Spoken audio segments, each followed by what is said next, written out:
This is Comic Picks by the Glick. Hey, I'm your host, Jason Glick. Hey, Jason Glick, what's going on? Hey, John. It's like everything's going fine. It's like, and here I'm about to talk about a series that I've been reading for a good long while now. Something I've been wanting to talk about for just as long, and that is the Immortal Hulk. This is a series that Marvel has been running for in a while for Marvel. It's like recently wrapped up, and it's also been by one of my favorite Marvel writers, Al Ewing. And it's like while I've been thoroughly enjoying it, it's like I got some opinions about how everything wrapped up and how my reread went. But at the same time, though, I've actually got a friend who also has a vested interest in the Hulk. That's my buddy Rob. Hey, Rob, how you doing?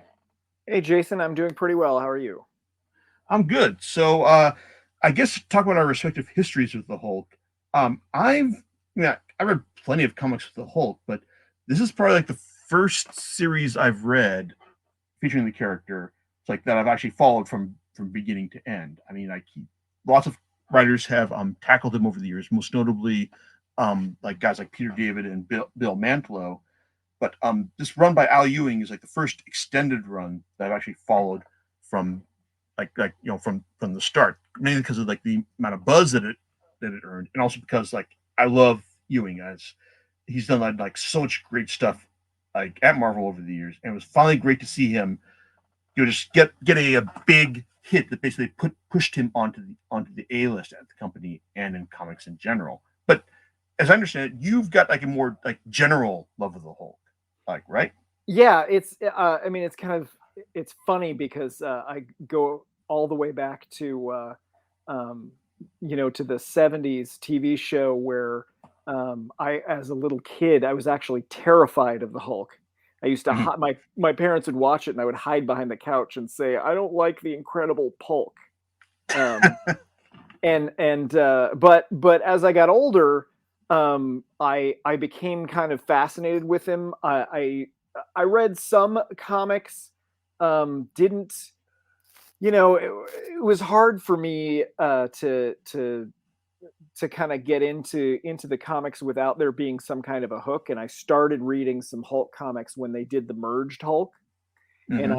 I enjoyed that for a while, but then I stopped collecting comics and didn't keep up with it because the short version is I got in a minor car accident and had to sell all my comics to fix my car, and that led me to just be like, why buy more comics? I had to get rid of all the ones that I had.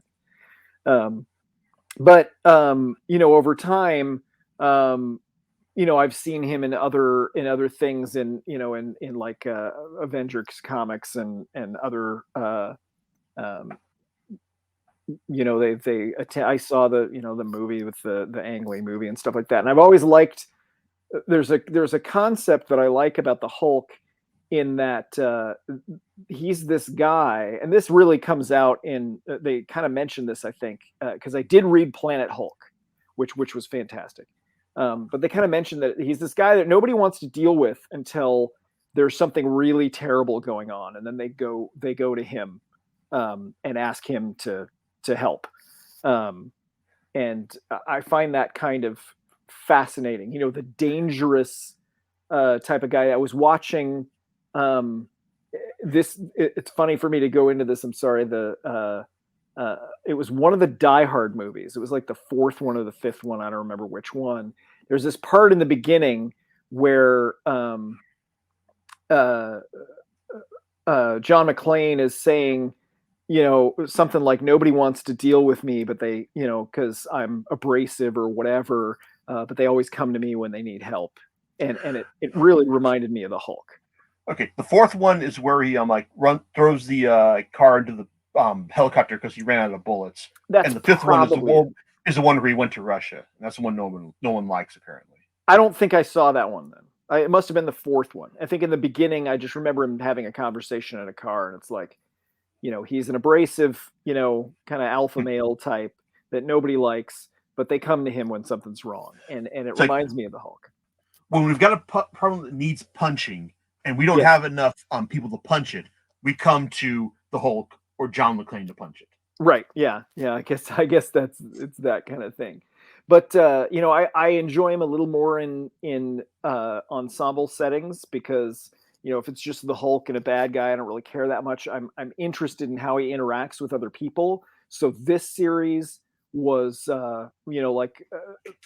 it was really fascinating to me to see him deal with his other the other people in his like support group or whatever you might call it, and then just his supporting cast. Yeah, his supporting cast, and also in his head as well. Because that's also. Yeah, because it's also something that the Hulk's like been known for, like all the different personalities that he's accumulated over the years. Yep. Yeah, exactly. Yeah. So yeah, I read Planet Hulk, but just like you, this is also the only series where I read the entirety of one writer's run on it. Mm-hmm. Yeah, and I gotta admit that at first, like I was not as on board with everyone else as everyone else was, because like I heard that because like the Immortal Hulk came to me, it's like as like basically like everyone telling me this is like this is like a horror fused like take on the Hulk, and I was like, okay, cool, let's see how that goes. And this in the first volume, it's like I can see what they're trying to do in terms of making the Hulk like a scary character, in terms of someone like who was just like going to just like fight against characters who are just like bad and mean, and just like be the big boogeyman that everyone fears. But it wasn't really a scary series, and that wasn't something that I that when you're talking about like, hey, this is a horror fused take on the character, it's like it wasn't scary, and that didn't get me at first. Even though I liked a lot of Al Ewing's work at Marvel up to this point, particularly his New Avengers stories, which were like great, like superhero tales that just like that reflect that acknowledge continuity, but also use it to build on stuff. Like there's one point when like one of my favorite bits is in like the third volume of New Avengers, which was a tie into Civil War II, which like hell with that event series, but basically it was a storyline that involved that basically involved like the evil Reed Richards from the Ultimate Universe, the Maker, trying to take on Robert DaCosta's New Avengers team, and at one point, Maker like gets his claws into Robert's CEO suite, and like he's basically like gonna you turn it into like a death into a big death trap, and he's like he's boasting to Robert. And he says, "Wait a second, you turn all my like rooms like security measures against me, so you basically turned into like say like a danger room." Oh, it's beautiful. That moment is beautiful when you realize that like hey, he's used continuity to like it's like in like a way that's like clever, and it's like and basically adds to the story. That kind of storytelling is all over the Immortal Hulk, and basically like one thing that kind of really sold me on Al Ewing's direction for this series is at the end of the first volume, when after this the Hulk, who, well, he's basically a different version of like the Hulk that we've gotten up to this point, like someone who we've gotten like the smart Hulk, we've gotten like the child like the child child brain Hulk, who's just like Hulk is sad, Hulk regrets what he has done, that kind of thing. But you've got this Hulk, who we later learned to characterize as the Devil Hulk, basically has a purpose and like a reason for what he's for what he's doing here. And it isn't until like the final issue, when he's fighting against the Sasquatch, or Walter Lankowski, who also has his own gamma connection. It's like he sucks all the gamma out of Lankowski, but then he finds out that this gamma infused being that was possessing Lankowski, well, it's actually someone familiar to him. It's actually his father, Brian Banner, who is like bad news. It's like, and I thought that wow, it's like oh man, it's like so basically the Hulk's evil, abusive father is now inside of him, and it's like it's also going to be like affecting how he goes from here. that's clever. That's actually kind of scary as well. So I mean, it's like I don't know, like I mean, like how familiar with you are you with Brian Banner, Rob? So I did know about Brian Banner. I did know that Bruce had an abusive father. I don't know. What I don't know is when this was revealed. Was this a retcon at some point recently? Is this something that's been around since the '60s and '70s? This is actually something that was done by Bill Mantlo and specifically and later and Peter David later embellished on it. There's actually an Immortal Hulk 0 issue that reprinted specific issues of the Incredible Hulk. Basically the like the issue that Bill Mantlo wrote, where it revealed that Brian Banner was just like this paranoid narcissist who just like just looked at his son and was like, he's a monster who's taking my wife's love away from me. That's where it was established. But Peter David pushed that further. It's like in the -1 issue, and this is actually something that is on Marvel Unlimited as Incredible Hulk 0, Immortal Hulk 0, where like they reprinted like 2 issues where that Al Ewing felt were like important to his run, and the -1 issue that Peter David wrote is basically the issue where it's revealed that after Bruce took his dad in after he was released from an asylum because he was found not guilty of killing his wife by reason of insanity, but Brian was still was still a bad man, and when he finally lost it, Bruce Bruce pushed him off of him, like when he was attacking him at his wife's grave, and when he did that, Brian cracked his skull on on his wife's grave, and that killed him. Yeah, so I didn't read the -1 issue that you're talking about. I read the 0, and I didn't realize. Oh, that's part of the issue. It's part of, okay. Okay, then I read the whole thing. What I didn't realize was that they were reprints. I thought what they were doing, I thought that it was like just them because they were telling an older story using the old comic style.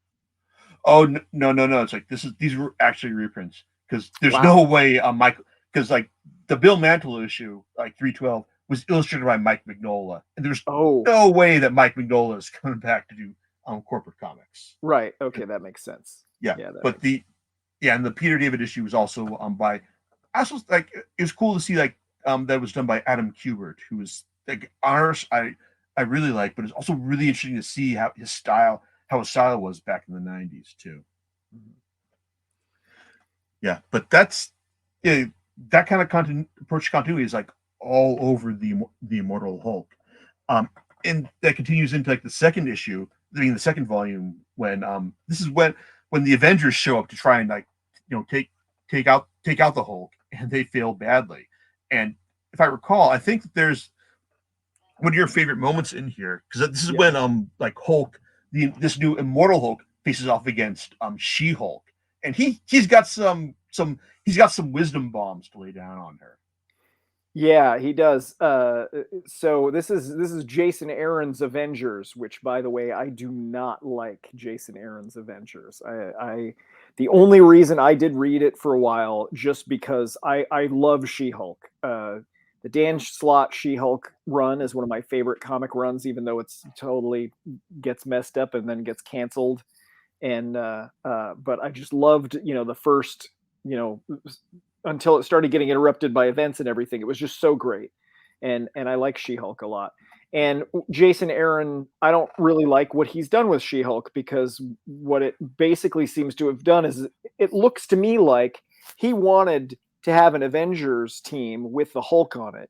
They told him, no, you can't have the Hulk. He's taken. So he said, can I have She-Hulk? And then he turned her into the Hulk. So she's giant. She can't talk in complete sentences, and often behaves in a similar manner.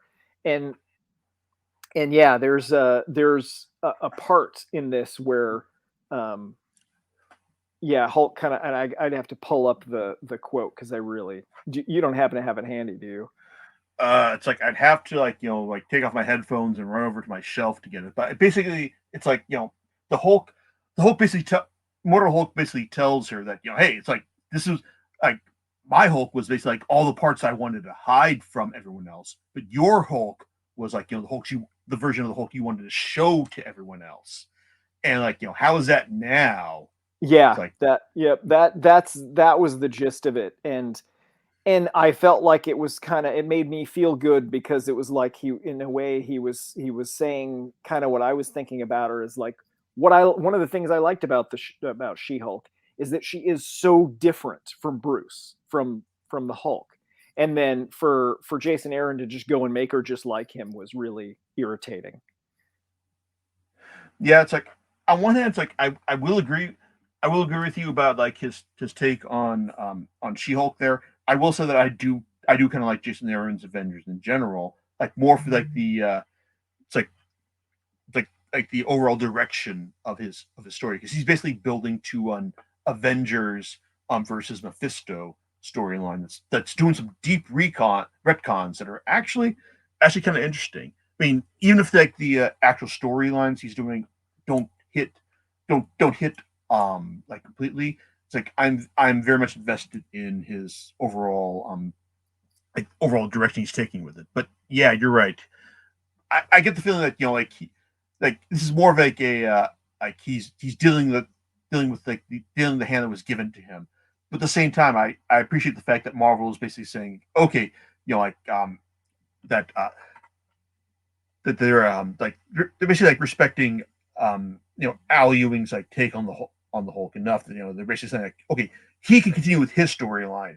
Like Jason, you've got to just like make do with like what's available to you.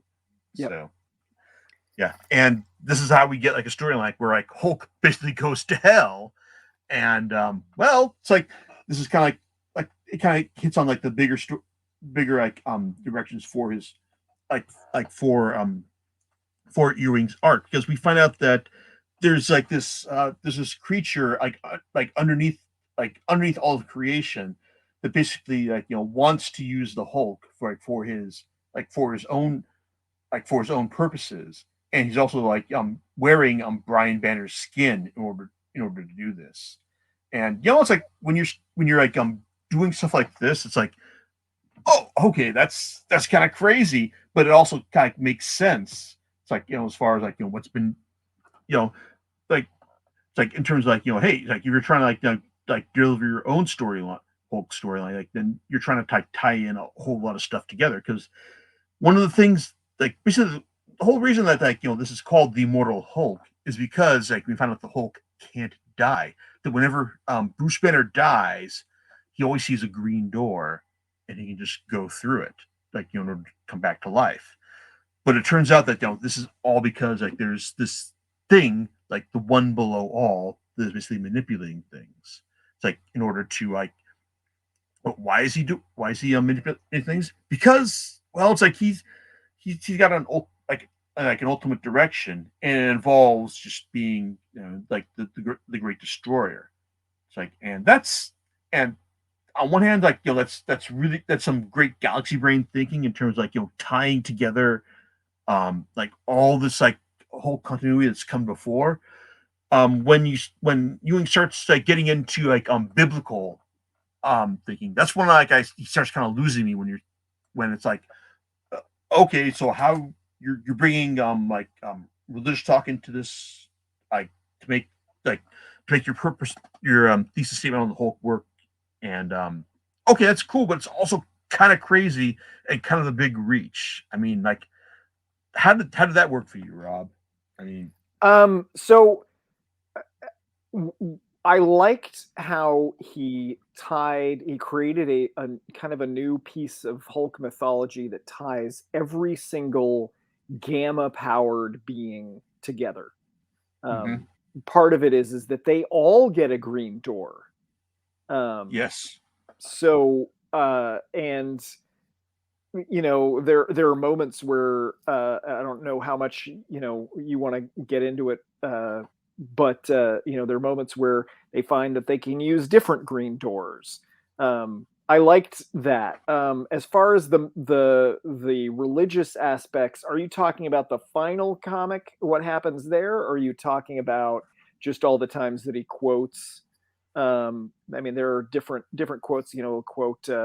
Um, I think he quotes Paradise Lost at some point. He quotes. There's a lot of stuff in Volume 3, Hulk in Hell, where he like quotes like when Hulk goes to like the below place for the first time, or the first time that we fully engaged in, that he talks about like Gibula, like and Yeah. Fliploff, that kind of stuff. That's kind of like it's a big reach when you're trying to try to tie in like religious theology to a superhero comic. It was it was interesting to me because I hadn't heard of the Gebela and what was it, Gebela and what was the other one? It's like I can't remember at the top of my head, but it's basically like the right hand is rage, the left hand is mercy. Yeah. Well, I kind of thought it was interesting because of, it was like a duality of Hulk, the idea because Hulk is very much kind of a Dr. Jekyll, Mr. Hyde type story when you go back to the beginning before he started getting, dealing with more personalities and everything. And so I thought it was kind of cool to tie those together. So I would say that it didn't lose me. I don't know very much about, I mean, like I said, I don't even know what, I looked some of it up while I was reading it and I just thought it was interesting. Yeah. It is interesting. It's like, I can't say it's like something that like, grabbed me like long term, like less long term than like the subsequent volumes, where we get a new version of the Abomination, and also like Betty Banner as the Harpy, which that's interesting. Like basically see Hulk to deal with his he tried to like work things out with Betty, and she wound up becoming her own gamma based creation in the process. And also there's like Shadow Base, which is the this runs anti-Hulk operations, and that worked for a while until its leader, General Fortian, they wound up like absorbing the being absorbed by the Abomination's skin. It's like, and having it's like and basically being it's like sublimated into the anti-Hulk force in this, like in this story, because while the Devil Hulk has his own ambitions, and while the anti-Hulk operations are definitely not good, well, it's like there's also there's like a much larger game like being played here. And basically the first 25 issues are basically like Hulk fighting against the forces that are arrayed against him, and the forces arrayed against him are clearly bad. Well, like that kind of gets like muddied as things go on, because it's like, hey, I liked seeing him like talk about like his fight against the ills of the world, and also talking with Doc Samson, because Samson's always a great character, because he's a superhero, but he's also someone who just like wants to talk things out more than anything else. I mean, like, great for superhero comics because they just don't talk enough. That you get tired of here are two heroes and they wind up fighting and you're like, when are you going to talk? Yeah, I mean, there's a reason that that one of the most remembered issues of X Factor is the one where Doc Samson psychoanalyzes each member of the team, which is also something that Peter David wrote. And definitely, it's like it's a lot of fun seeing like Samson just like try and work things out as he's part of like the whole supporting cast here.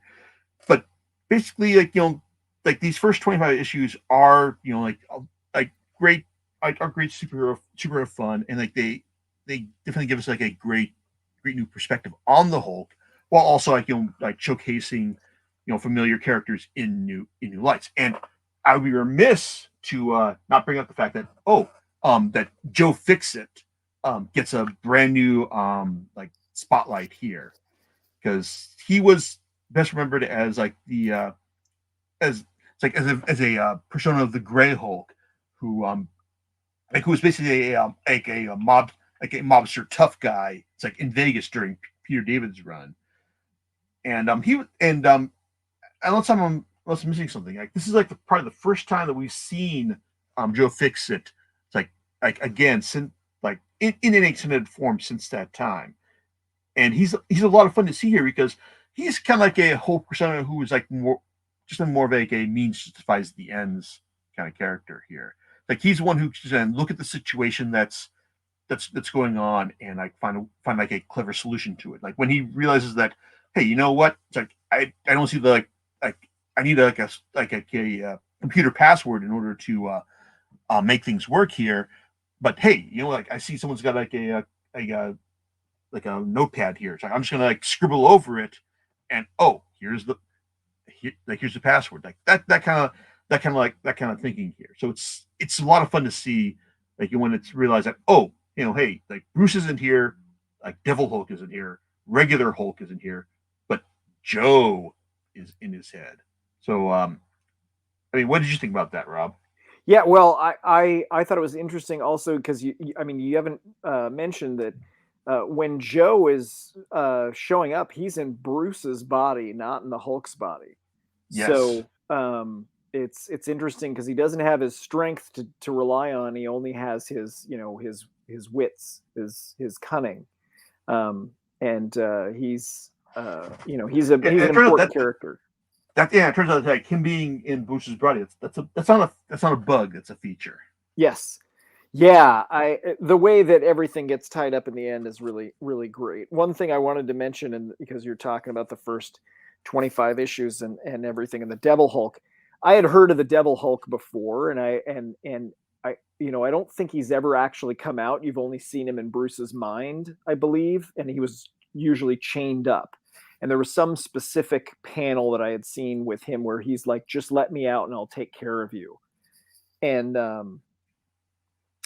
so I was expecting, I wasn't, you mentioned that you weren't really sure about the series at first. And I wasn't either, because I did hear that the Devil Hulk was in charge, and I wasn't thrilled about that. I like the Hulk being a hero. I don't like him. I like him being a misunderstood hero. I don't like him being a straight villain. Well, Devil Hulk isn't a straight villain. I thought he would be, but he's not. Yeah, he's got plans. I mean, as Doc Samson, but when he tells like Samson about all the problems with the world, Doc Samson says, "Well, so I see you're the Green Hulk." Yeah, right. Yeah, it was good because he's talking about climate change and everything, and basically humans are destroying the world, and his goal turns out to be to destroy, as he puts it, the human world. And certain people take that as he's going to kill all the humans, but what he really means is he's going to destroy all the things that are harming the earth and humanity. Yeah, and it goes about as well as you'd expect for a character who is currently living in a corporate-owned superhero universe. Yeah, without giving too much away, it's like so to speak. But because like the big game changer here is in the 25th issue, because like after at this point, like the Hulk actually he's managed to succeed. He's managed to actually defeat all the forces arrayed against him, and he's got like a sizable base of power to actually like enact these like these goals, to end the human world, so to speak. But at the same time, we get this like really weird and beautiful 25th issue where we're looking at the eighth incarnation of the eighth or ninth incarnation of the Marvel universe, and like there are these aliens like who are just just like dealing with like the end of this version of the universe, and like you're just kind of wondering like what does this have to do with like the Hulk? I mean, where is this going? And then you find out at the end that like basically the Galactus, like the world destroying like entity of this next incarnation of the Marvel universe, it's the Hulk. It's a green entity that basically wants to destroy everything. And And so you get the idea, like, where all this is going. And then at the end of that issue, you find out that, oh, well, they've actually been able to send like a SOS back in time to the previous incarnation of the Marvel universe to let them know that this is what's going to happen. But unfortunately, it winds up in the hands of the absolute worst last persons you'd want this to get in the hands of. That would be Samuel Stearns, the leader, the Hulk's arch nemesis. And the back half of this Ewing's run is basically all about how this shakes out, because while it starts off with like the Hulk like trying to like push his like destroy the human world like message in a way that actually makes sense to people who want to like listen to it. Well, the problem is that the leader, well, he's playing like the Hulk is playing a long game. The leader's been playing a longer game all this time, and it involves Hulk's best friend Rick Jones, and also one of the like an old like an old new enemy, like basically Roxxon, the the evil corporation of the Marvel universe, who basically the Hulk is basically centered upon as the they're the corporation I need to to fight and just and smash in order to make things work. And it's led by one Dario Auger, who long time listeners and readers may remember him as the as the proper CEO of Roxxon from Jason Aaron's Thor run. But Ewing also positions him as as the callous CEO, as you'd envision him. Basically he's a bad guy in the actual body of a Minotaur, who's definitely not averse to squishing heads whenever he feels like it. Right, Rob? Yeah. So there's a part in the 26th comic that I found very interesting, where basically Agar reveals himself to his board, and in the Minotaur form, and where and he mentions how, oh yeah, he used to be more discreet and he would take a human form, and he says, you may be wondering why I chose to address you in this manner, why I'm so open when I once practiced discretion, and he describes what I assume are events from Jason Aaron's Thor run. Mm-hmm. He says part of the War of the Realms. Right. So he says and I just want to read this short part. In the recent war between humanity and the elves, we backed the elves. So this is a corporation, a human corporation that backed the enemies of humanity. Because they thought it would benefit them. Anyway, he says treason in any sense of the word, high crimes committed in public view. But what were the consequences? Petitions, think pieces, lackluster boycotts of our more obvious brands. Nobody important cared. And so he says, so let the word go out. I am Dario Agger, CEO of Roxxon Energy Corporation, and this is my true form. Nobody will care. Wow, he's certainly not writing about the real world here, is he? Well, here's the thing. Not at all. Yeah, the interesting thing about that is I'm looking at the high crimes committed in public view. What were the consequences? Petitions, think pieces, lackluster boy. Just the kind of nothing's really happening. And I want to point out that this was written in November 2019. Yeah,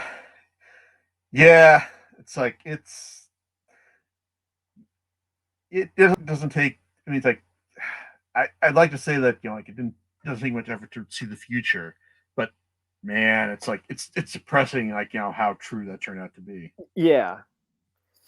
So I really this is one of my favorite parts of the series is the Hulk versus and his team versus Roxxon.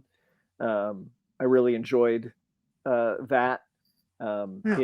It gets weird. I don't know if you want to go into how it gets weird. There are the Hulk has to fight against Roxxon's kaiju at one point. the Hulk has to burst out of Bruce Banner's skin, like in order to make his point. Oh, and also the Hulk has to beat the crap out of living nostalgia at one point in Zenmu, the living Hulk. Yeah, who was the original, like the original use of the term the Hulk. He actually predates the Incredible Hulk. And it's one thing where you basically, I mean, yeah, that's true, but at the same time, you don't need to know that in order to get what the character is about. And I think that's probably the best thing. That's the great thing about Aaron Ewing's run, in the sense that it's got a lot of deep continuity dives, but you don't need to know, like, be familiar with it in order to like get what's going on here. It's like, and and especially when it's like it's great to see like the Hulk, like the Hulk smash Zenmu. It's like, and it's like, and score a win for the team, but then you realize that, oh wait, the leader isn't playing the longer game here, and there's even a whole issue dedicated to Ewing sorting out oh well, how does the leaders plan square with what he's been doing like in the Immortal Hulk.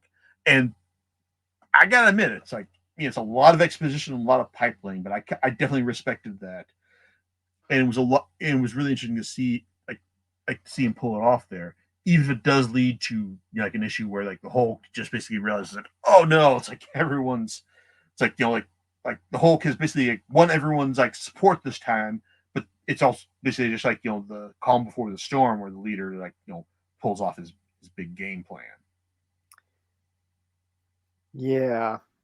Yeah, that was a little sad because, like I said, I love the Hulk being a hero, and you have this brief moment where the Hulk is getting, the love that he wants. We're talking about the childlike Hulk, the standard Hulk that everybody is aware of. I don't want to say salad brain, as Joe loves to call him, but yeah, it's basically like the childlike Hulk, who this version of the Hulk it's kind of the most tragic, because like this version of the Hulk just wants daddy to love him. Yeah.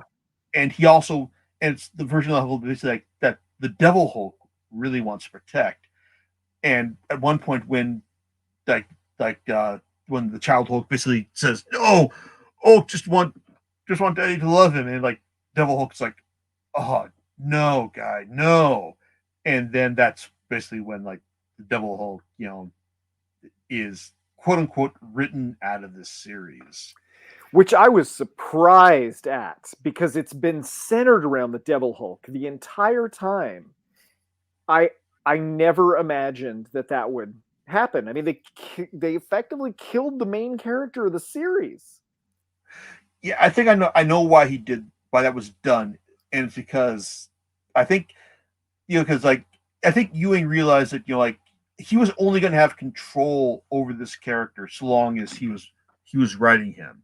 So basically, right, like if he wanted, like if he let this character like live, like like to the end of his run, like then he'd have like other characters other writers trying to interpret this for him, and other writers could have just like tried to run with this and build on what was done here, or they could have just gone and just like oh, we're just gonna kill him off right away so we can do the story that we're writing.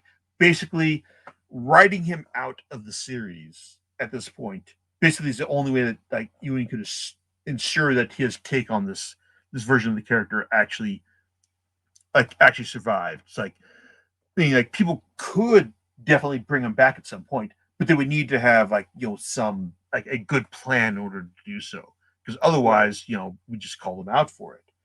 So like it's like at the end, like the rest of the series is basically left to Joe Fixit and Child Hulk to just try and like figure things out on their own terms. And there's some like good stuff there, like when it's like when the Hulk is like basically taken captive by Alpha Flight, and Henry Peter Gyrick, professional asshole human for the Marvel universe, like is basically like saying, "Hey, I got you, and I'm gonna make you answer like whatever I want to do." And then suddenly Joe Fixit bursts out of Hulk's skin right there during interrogation, and it's like, "Hey, no, I got news for you." It's like that's some great stuff right there. It's like, and it also kind of leads to some fun stuff when the Hulk and the Thing meet again, and also like the whole and Joe and the Hulk also have to deal with like the UFOs. It's like for to the next last volume here. Yeah. So I was not familiar with the UFOs. I looked them up. Still, it was interesting how that turned out. And that's, where we, talk about what you were mentioning earlier, which is why is Joe Fixit in Bruce's body? Why is he never inhabiting a Hulk's body?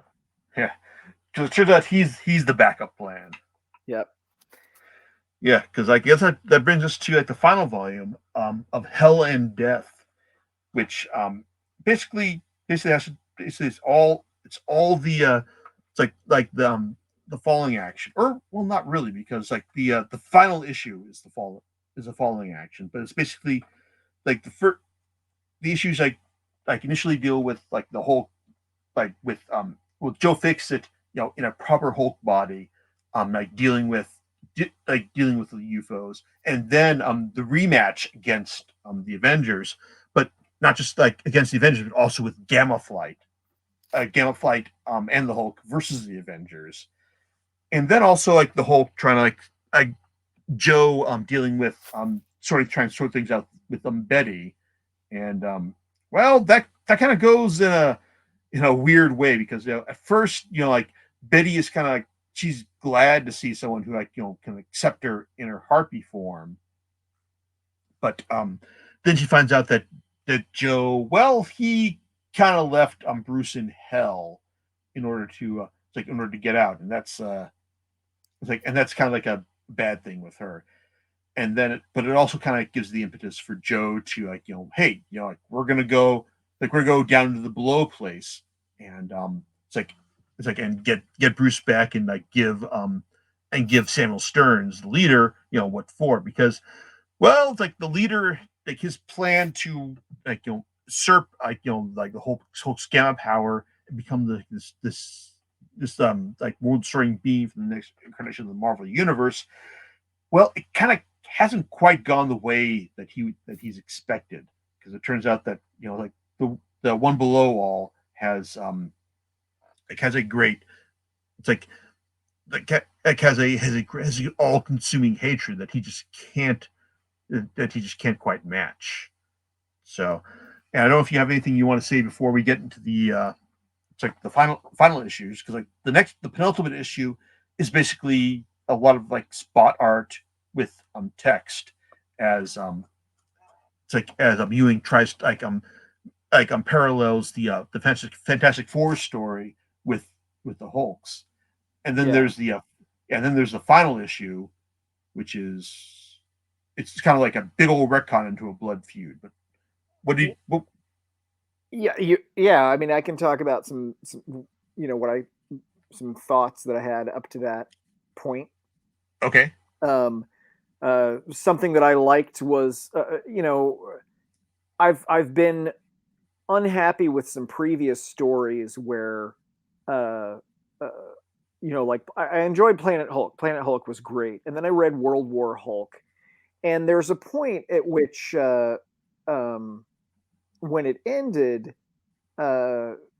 She-Hulk was there, but like she didn't really do much. She basically tried to talk him down, and he just stomped on her face and then moved on. And then it's the Sentry, the retcons, ultra superhero that, as far as I'm concerned, should have been a one-shot story, that stops him.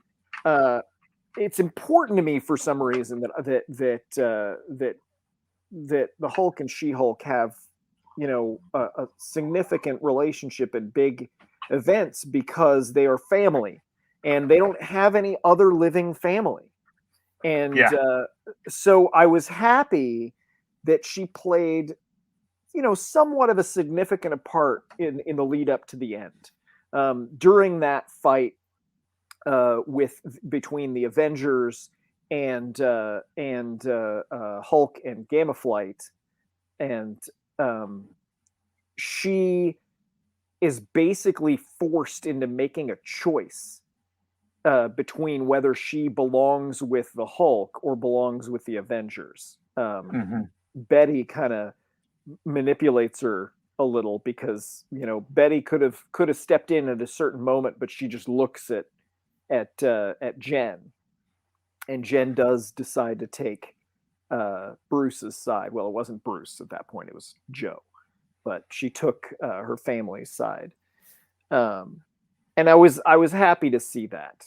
That was nice, and you got a few moments of her having conversations. I'm surprised we haven't even brought up a character who is the audience stand-in of this entire story.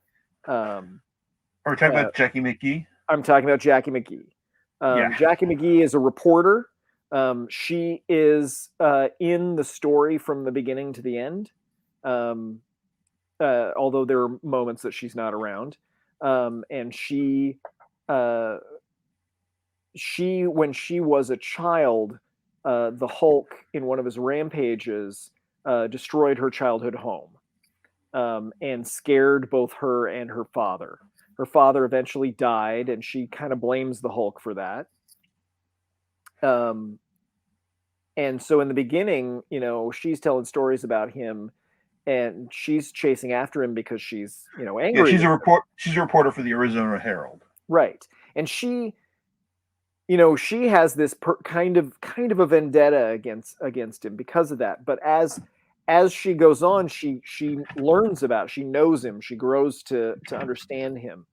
And at some point towards, in the lead up to the final issue, I forget exactly when it happens, she develops gamma powers of her own. She can see things.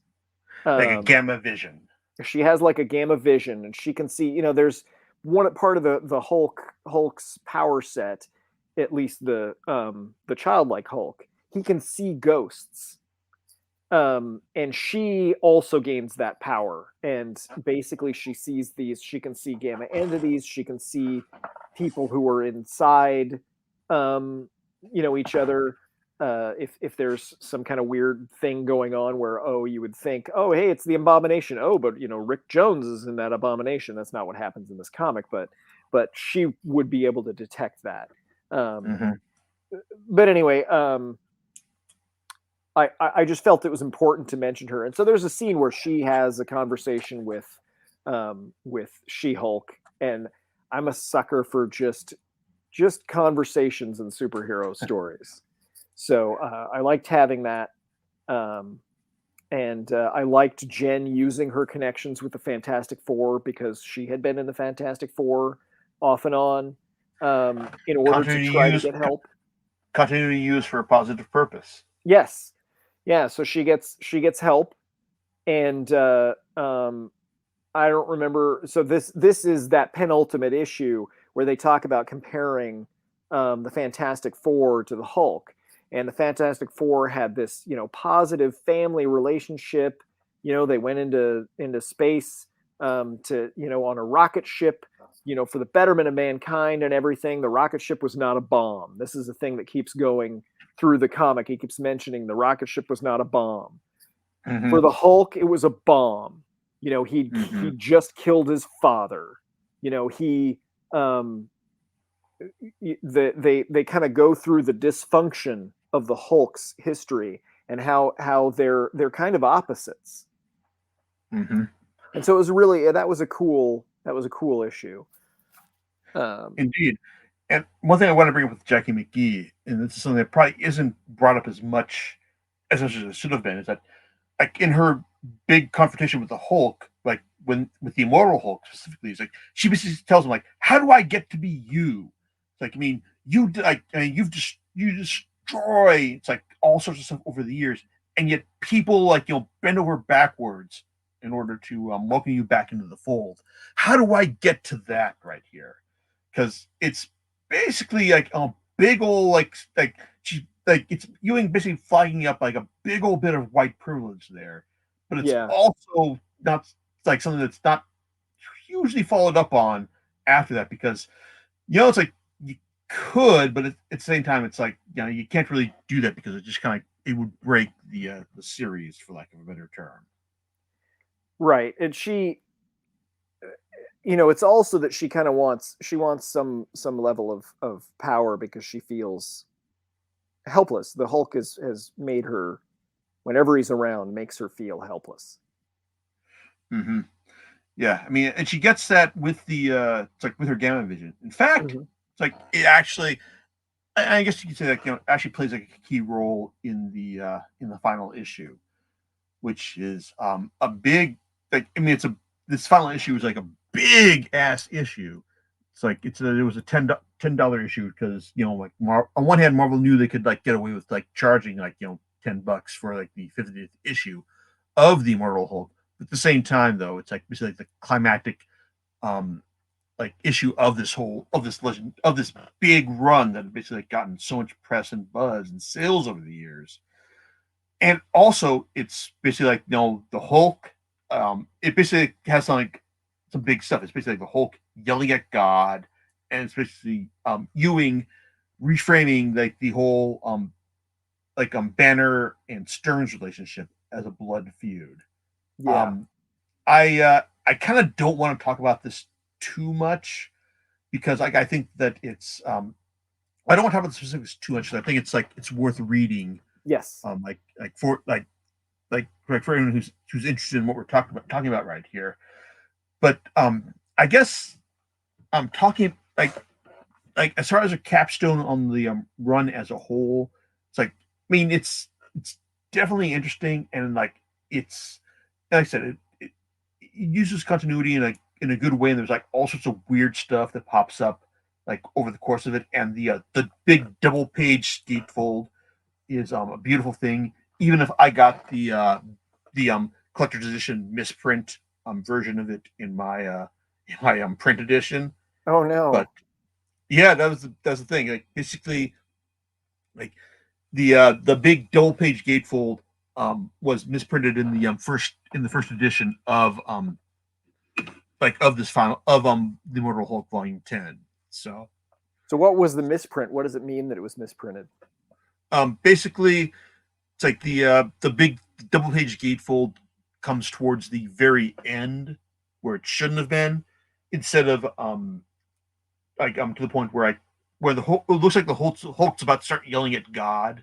About, why does Hulk? Why is there need for a Hulk? And the double page gatefold offers you the answer. It's like that's basically what happened. That's basically like where it's like it's not there. It's like it's basically after like the Hulk is brought after everyone's come back from the below place into Fantastic Four's place. That's basically where it's like it's put in the print edition, the current print edition at least. Oh, okay. So it's misprinted. I mean, Yeah. it literally the answer shows up later in the thing, and you're like, oh, it skipped it. Exactly. It's like so. It's kind of like if you know where it is, you can just like put your finger in one spot and go, oh, this is how it's supposed to read. Got it. Right. Yeah.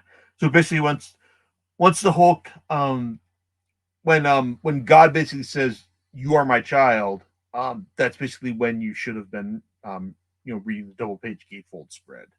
So okay, hold on, because I'm looking at it now, and you're looking on Marvel Unlimited, right? Yeah. So are you saying the "You Are My Child" is the double fold? No. Gate? No. It's like I am the one above all is the double page gatefold spread. Oh, okay. Yeah, and that is like I said, that's a beautiful thing right there. And I guess one thing we do need to talk about before we start wrapping things up is that I do think that there's been some like beautiful grotesque art over the course of the series, courtesy of Joe Bennett, because he has definitely been on Ewing's wavelength in terms of just like the horror and the weirdness. that the Yeah. series has wanted to display. And I do, and I've been familiar with a lot of Bennett stuff over the years, like for DC and Marvel. Um, this is definitely like some career best stuff, like from him, and I love seeing all the gory, grotesque grandeur of what he delivers here. It's just a shame that he apparently that his anti-Semitic views Oh basically no, oh yeah, I apparently didn't like know.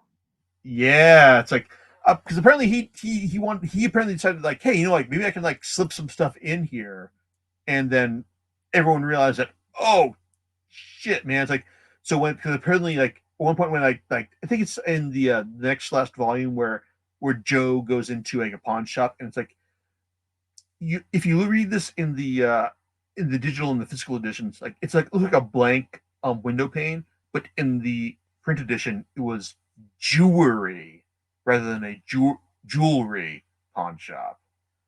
Man, or So didn't they just do that? Wasn't that in that X-Men Gold comic too? Did they literally do the yes, same thing? yeah, it's like, and I think like that was RD and CF, and I think that he and like Joe and he and Bennett are also like are South American artists. I think both from Brazil. But yeah, this is like one of those things where it's kind of like where everyone's kind of like or everyone's kind of like when this originally came up in the middle of Hulk, everyone's kind of like whoops, we don't know how this got through. It's like, quality assurance.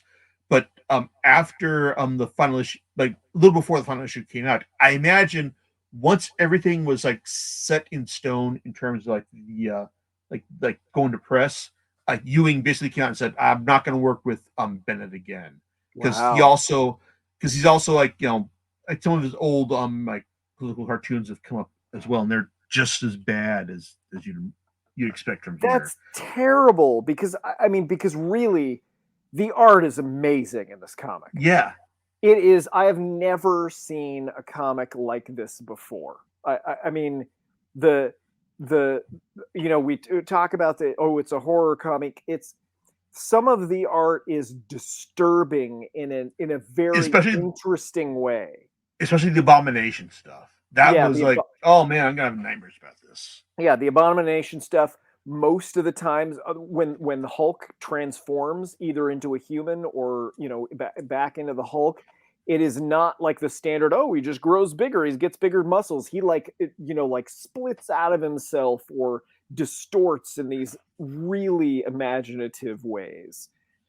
Disturbing, but just so interesting. And I am really unhappy to hear that this guy has those views because I mean, like I said, I can't tell you how great the art is. Yeah, I mean, and the art is fantastic, and man, it's like, and Bennett has. I mean, it's like, I can't remember if he's actually like, gone on record as saying like, how he repudiates his own views, or he just realizes that, like now he's been called out on this, like there's no point in it's like you're refuting things. But also like, there's also like a lot of like, great supporting art like in this series as well. In fact, from Kyle Hotz, who did the issue where Bruce reconnects with Betty, the late Brian Bodenheim, who gives like the origin story for General Fortien. German Garcia, who did the amazing issue 25, who where you get to like see like the next version of the iteration of the Marvel universe being laid waste to by this new Hulk. See Matthias Bergara doing it's like doing some fill-in stuff as well. It's like, and Nick Pitara doing like the Mindscape stuff, like when it's like when the Hulk is guided by like the Green Scar Hulk into his Mindscape, and Jackson Geese, who did the apotheosis of Samuel Stearns, the big spotlight issue where we find out just what like how Stearns is like all of his like previous incarnations like led into like this current version of the Immortal Hulk. I mean, this series has been given like some great like amazing art from beginning to end. And on one hand, it's like, and yeah, it's like Bennett has been at the forefront of this like from beginning to end, and it's just a damn shame that his beliefs are just gonna like lead him to like being written out after after this. I mean, not saying that he shouldn't be written out, but I mean But it's like yeah, yeah, that's uh, you know, yeah. man, there was something else that I wanted to talk about, and I just forgot what it was. Oh yeah, this is it. We never saw, or tell me if I'm wrong in this. Did we ever see the Professor Hulk or the merged Hulk, as that I used to know him? No, this is something that they actually acknowledged, and that no, it's like it was not that we never saw that we this is something that we never saw. So Yeah, I mean because they mentioned him early on. It's like because uh oh, what's his name? What's it go by now? The formerly awesome Hulk, Cho, oh, Amadeus Cho. Amadeus Cho. He shows up and he says, "How come we haven't seen the Green Scar or the Professor? The heroic Hulks are not anywhere to be seen." I was expecting to eventually see something about the Professor, whether he was locked up or something like that, but he was just not there.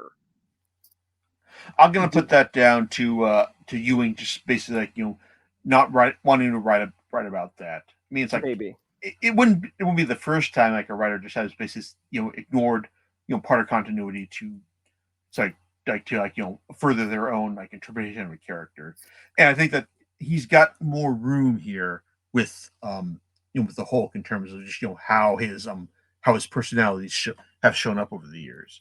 I Yeah. mean, we did get to see the Green Scar, but it turns out the Green Scar wasn't quite the Green Scar, if you know what I mean. Right. Yeah, Yeah. but I always preferred the idea of the merged Hulk being literally the merged Hulk. I didn't really like that they retconned him into yet another personality. So who knows? Maybe Ewing feels that same way and was like, well, you've got the three. I mean, it ends with the three main, Hulk personalities. It has Joe Fixit, it has the Child Hulk, and it has Bruce. And those are who made up the merged Hulk. And so maybe Ewing feels the same way I do. I'm going to try to look up and see if there were any interviews with Ewing to see why there was no Professor Hulk. yeah, but overall, it's like I mean, I did enjoy like the Immortal Hulk overall. I mean, it's interesting like how like there's like a lot of like different like takes on it as the as series goes on. I mean, like the first half was just basically like the Hulk versus everyone else. Then was like Hulk versus humanity, and then it was like the Hulk versus the leader. Like in the end, I mean, it's like there's. I mean, on one hand, it kind of delivers like just about everything you'd want to see, like from a modern take on the character. One that like basically like respects and acknowledges like the previous continuity, and just kind of acknowledges that even if like everything that happened beforehand clearly wasn't unplanned. It's like like he's trying to like retcon it in a way that it all kind of makes sense. It's like it's like that's something I'm definitely I'm definitely a sucker for. Even if like in the end it's like like I mean I like seeing the Hulk yell at God. It's like I'm not sure if it was like quite the summation that I was looking forward to or expecting from this from the series, but I was definitely entertained. It's like from beginning to end. There's no denying that. No, totally. It was yeah. Like I said, I don't think there's been another comic series like it. So it was great to read, and I'm gonna try to convince my wife to read it. I think I'm gonna buy it in the trade paperbacks and convince her to read it. Yeah, it's like you can do that, or I mean, they're doing it in like the like in the hardcover editions where it's like two paperbacks in one hardcover, and I'm sure they're going to be doing it in omnibus editions at one point. That's what I should do, is wait for an omnibus. The thing is I don't like the hardcover stuff. I like it to be, it's too rigid. It makes it harder for me to read or what. I don't know. It's dumb. Yeah. But at the same time, like this entire run is available on Marvel Unlimited right now. Yep, that's true. Yeah, and there's also like all sorts of like other extraneous bits like from it as well. But 1 through 50 is technically all you need to read. But if you do like it, then you should also check out Gamma Flight, which is a miniseries that was co-written by Ewing with writer Crystal Frazier and artist Lam Medina. It just tells you what the Gamma Flight team, Dr. Shelley McGowan, Doc Samson, Puck, Absorbing Man, and his wife Titania, got up to at the very end of the series, after their big throwdown with the Avengers. And it also basically touches upon some things that that Ewing was able to touch upon in the main series, like say the Abomination, like Emil Blonsky, Scar, the Hulk's like son from Planet Hulk, and it's like and also just what happened with Rick Jones and Del Fry after they were merged together. Right. So yeah, so there's that as well, but there's also like if you like put in like Immortal Hulk into the like a Marvel Universe app, you get like all sorts of other stuff in addition to the main series, and it's generally worth reading.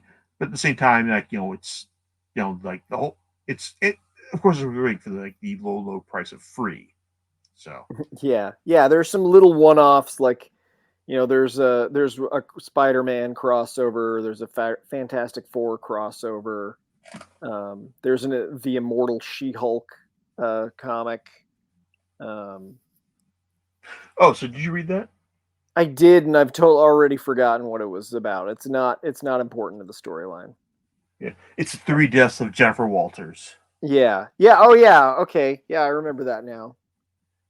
Yeah, it mentioned the thing, where they had the weird fight with the plant people, and they kind of like took her. Yeah, part of the Empire crossover. Yeah, actually, that was worth reading. Actually, that I would recommend that people read that, because now I remember, because the leader shows up in it. Yeah, basically, it's where he explains that he's got the power to change the locks on the green doors. Yeah, and that's important later in Immortal Hulk. Yeah, I think that's technically there is an 11th volume to the Immortal Hulk in terms of trade paperbacks. That's basically called Apocrypha, and it's basically like those issues. It's basically like was it the Immortal Hulk Absolute Carnage tie-in, the Immortal Hulk King in Black tie-in, the 3 like that like the Immortal Hulk tie-in that we just talked about with the Immortal She-Hulk tie-in. Yeah. So it's worth getting, but it's like it's not an absolutely necessary volume. But if you've liked what Ewing and company have done here, then yeah, it's worth reading. And in fact, this has been like a great. I think it's been a lot of fun, a big fun run. And on one hand, it's like, well, it's like definitely I guess I was like further services like my opinion of Ewing as a great writer for Marvel Universe. Well, it kind of depends. Also, lets you know like, well, what's next for everything, because hey, Rob, you know who's tackling the Hulk next? Yeah, I know that it's Ryan Otley and oh man, I keep forgetting. He's got a G in his name. No, actually, he doesn't. No, who is it? Donny Cates. Cates. I'm sorry. I dang it. Who did I think it was? There was an X-Men writer that had a G. Jerry Dugan. Yes, that's who I was thinking of. He wrote Hulk. He wrote Hulk for a little while, but Donny Cates and Ryan Otley are the new creative team on Hulk after this. And I gotta admit that I admire Cates' guts, because not only did he want to tackle Thor after Jason Aaron did his legendary run on it, now he's tackling the Hulk after this run. So it's like, wow. like more power to him for just trying to think he can like follow up on these great runs. But I've heard good things about it, and God knows that he's got a great artistic partner in Otley. Oh man, I love Ryan Otley's art. However, I cannot. I read I read all of Invincible multiple times, and so I cannot look at his art without seeing, Mark Grayson in whatever characters he's drawing. I gotta admit, I liked his stuff that he did in Amazing Spider-Man, and I liked, and what the title of the arc that he's doing with Cates for this first run is? I forgot what it was called. What's it called? Smashtronaut. No, that's funny. Yeah. That's so great. it's like I gotta admit, it's like I much as I enjoyed Ewing's runs, like I'm also looking forward to seeing what Cates and Otley have in store for this next one. And John, it's like I guess you have some thoughts on this as well. No, not entirely, but yeah. Not for this one. But there's some cool stuff that you guys have been talking about, and just kind of curious as to what your subject might be next time. Well, next time I think I may just bite the bullet instead of ordering from like my usual graphic novel source, and just like getting the necessary volumes for like Star Wars, War of the Bounty Hunters, because God knows it's actually been a while since we've talked about Star Wars on this podcast. That's definitely a possibility. But also, I also want to say that, hey, Rob. So I know that Jonathan Hickman, he's wrapped up his X-Men run. So you should come back to talk about how that turned out with Inferno when it's done when it gets published on Marvel Unlimited in March. Wow, it's going to be published in Marvel Unlimited in March already? Sure. Yeah, I'd like to talk about that. Yeah, I wasn't aware that was already happening. I haven't been keeping up with it. Yeah, it's like Inferno. It's its finale, and it's done, and they're already on to the next thing, which is basically was going to set the stage for the next stage of X-Men. That's X Lives and X Deaths of Wolverine. Oh, interesting. Yeah. So because you know how X-Men works. I mean, it's just like one thing leads to another, and there you go. That's true. But yeah, I do want to get your thoughts on the whole Hickman era of X-Men, because on one hand, I've enjoyed everything that's been done so far, but it's always a possibility that he could just completely whiff the finale, but we'll see about that. Yeah, we'll see. Okay. All right. Well, hey, thanks for joining, everyone. Yep. Thanks for having me on. Always a pleasure, Rob. All right. We'll talk to you guys next time on Comic Picks by the Glick. All right. Laters. Bye.